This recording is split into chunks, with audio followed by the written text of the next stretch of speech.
we are winding it down, we are getting towards the end. You have done a fabulous job. Thank you so much for hanging in there. Next comic coming to the stage, please make some noise for Andrew Lewis. I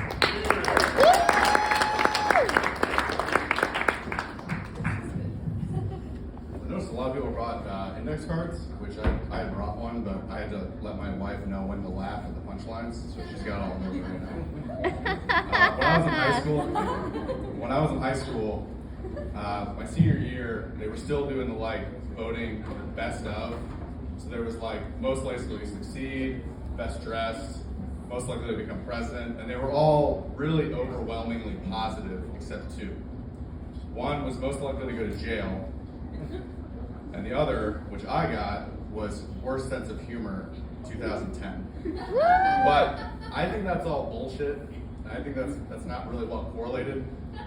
Now the guy who got most likely to go to jail is in jail, but I'm just gonna put a pin in that and pretend. So just to give you guys a heads up for my first time I'm doing this.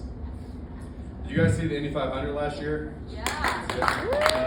I didn't. I don't care about that.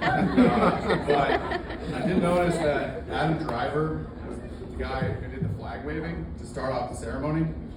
That seems a little unfair, don't you think?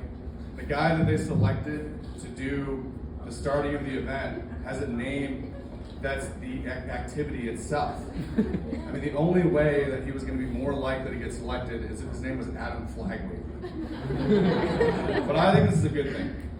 I think all contests should be kind of kicked off by a fella whose name has something to do with the contested event.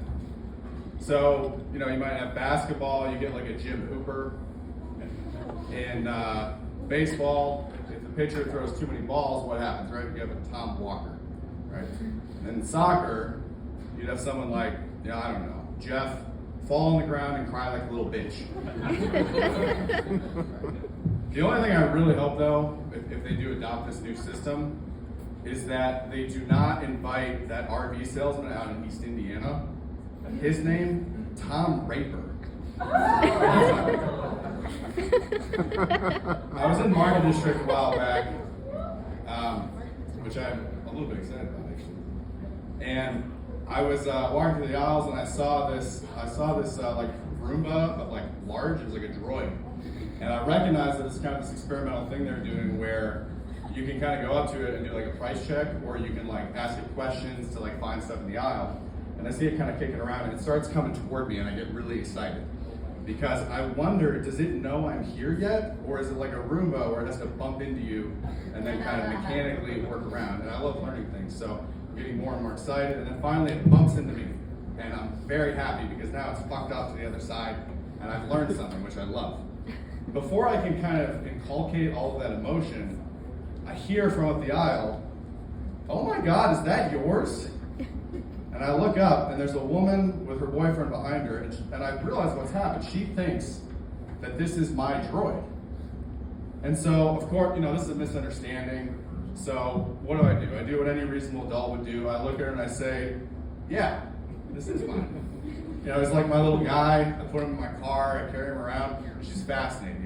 She's got all questions. So how's that all work? Well, I put him in my car and I take him around, and he's got, he identifies things, and I'm kind of losing steam as I'm explaining this, and I go, "Why would you think this is mine? This isn't mine." And finally, her boyfriend, who has been silently laughing thus far, now bursts out in laughter.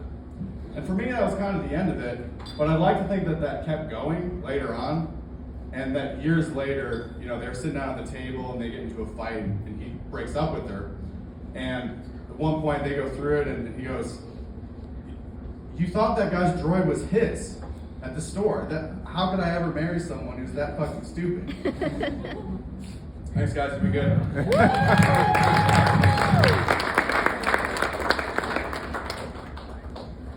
One more time for Andrew Lewis.